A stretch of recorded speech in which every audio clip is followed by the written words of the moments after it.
If you're a fan of Jojo like I am, you may have seen people theorize online that Stone Ocean cast member Anasui was originally intended to be a female character. If you're an anime-only watcher, I can only assume how confusing this might actually sound. I mean, like, how exactly do people go about assuming this information? Well, he was actually introduced in the manga looking like this. Yeah, obviously you may be able to point out some differences between the original design and the final one, but you know, just a few. JoJo's Bizarre Adventure is no stranger when it comes to drastic redesigns of its cast throughout the original manga. One of the most infamous examples of this being the character Toshikazu Hazamada from Diamond is Unbreakable. Originally, Hazamada is shown to be of a height similar to that of other characters like Josuke and Okuyasu, as well as having a fairly normal-looking school uniform. In contrast to this, his later design in the manga showcases him being much shorter than previously shown, with a shorter stature more akin to characters like Koichi Hirose. Additionally, his uniform now sports prominent belts and buckles strapped across his chest. It's never been made clear if this shift in design was intentional by Araki himself or just a natural alteration over time, but a few people have had some theories that it could be the former, that Araki intended this to be the case.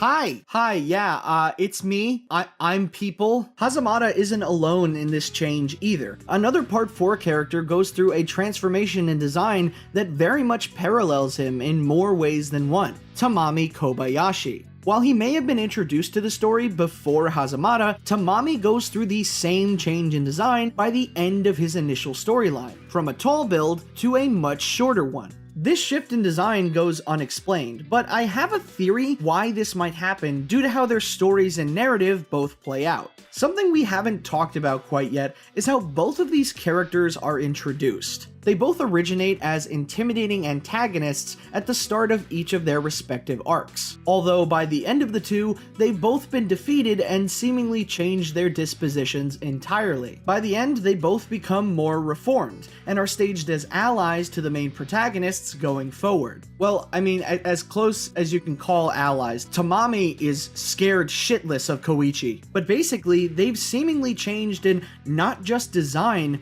but their attitude and how they overall act. My guess is that not only were these drastic design changes intentional in the source material, but I think Araki drastically changed them visually to better reflect the directions of their characters. If that comes off a bit confusing, and I totally get if that's the case, let me further explain myself. We often gloss over it, but manga is not solely a written medium like a standard novel. It's also a visual one. I firmly believe that Araki didn't just overhaul these characters' looks entirely, but changed their designs to reflect the narrative progression of the story, their motivation, and how other characters now see them. At the start, he wanted them to look big and intimidating. They were positioned as antagonists, but after they were defeated and underwent significant development, they became allies. They stopped being scary, and he wanted their looks to reflect that. Now, they're smaller in size, make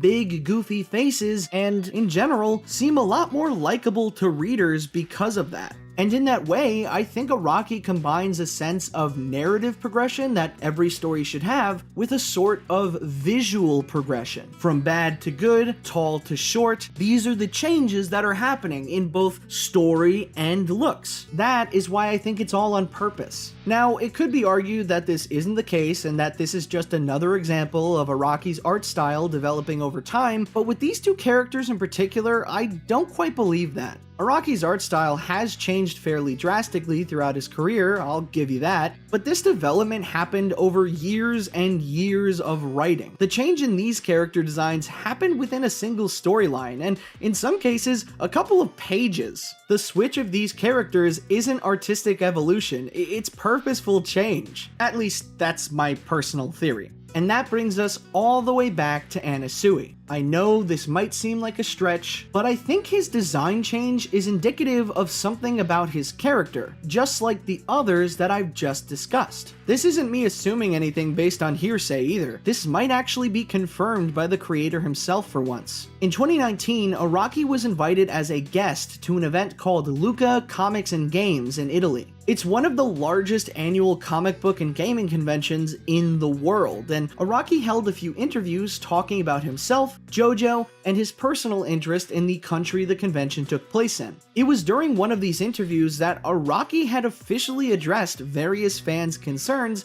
about Anasui, with one person asking him directly, "What was the reason you initially drew Anasui as a woman in Stone Ocean?" His answer was very enlightening. Well, at the time, I wanted to portray a character with an androgynous image that went beyond the standard definition of genders, and thought that it'd be alright for a magazine aimed at boys. Yes, that's the image I had in my mind back then. I believe that the inclusion of this original design was purposeful, just like the others were. That this fluctuation between feminine and masculine traits was supposed to visually communicate the androgyny of his character in an immediate, obvious, and visual way, instead of just through something more surface level like a verbal description. This is even further backed up by Foo Fighters, as upon their introduction to him, they go on to question if Anasui is a man or not. Araki isn't just a writer, he's an artist, and he tries to use these obvious design differences to communicate details about a character beyond just words on a page. It seems that Araki wanted to confuse his readers just as much as Foo Fighters. And given that this is still a widely discussed topic in the fandom,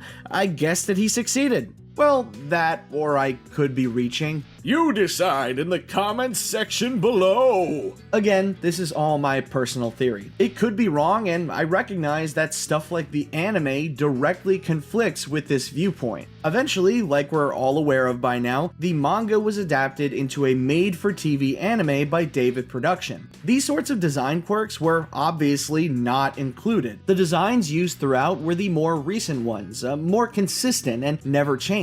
Though I feel like this is more about TV production than it is about my theory's validity. Let me just quickly explain that. If you're familiar with the profession of art and animation, you may be aware of the practice of staying on model. This sort of thing is mostly done in animated film and television shows, and normally consists of the crew working on said project to keep the characters in it looking the same or similar throughout. It's all about holding a certain amount of consistency and always showing the characters on screen in the same way so that a viewer can clearly keep following along. A production will, most of the time, even create things called model sheets to help them better keep track of how all characters are supposed to look, not only in design, but the colors that they use too. Now, there are for sure exceptions to this rule, like the purposeful changing of the size and perspective of a given character to communicate something to the viewer. However, in reference to this, the concept of what is and isn't on purpose is something important to note. I think that during the development of the anime, these design aspects I've shown in the manga were seen as non-purposeful, and that they were, as I said, simply a natural evolution of Araki's art style and design aspects, instead of an important piece of visual information that he originally intended.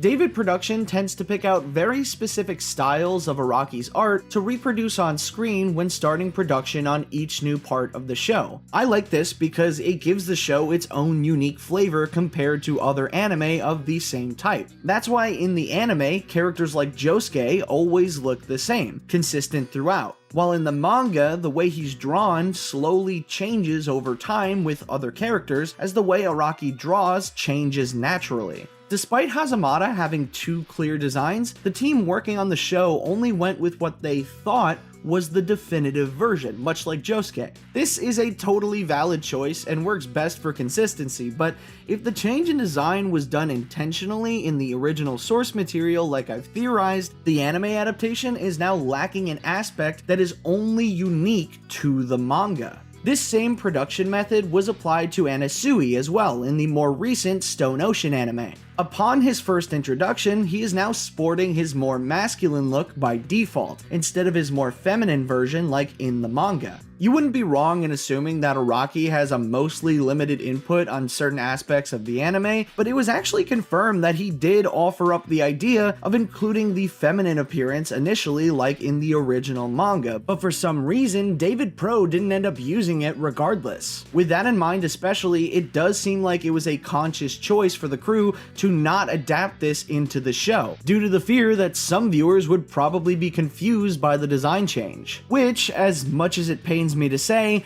may have been the correct move, as I can very much see situations in which viewers might be confused as to the changes. In any case, Anasui is epic. Pledge allegiance to the flag, motherfucker! Hey, if you like this video and you want to see more, it's actually just a smaller part of a much larger trivia series that I've been hosting on my main channel. So if you want to see me talk about more JoJo content and be an absolute clown, check out the link at the top of the description for the full playlist.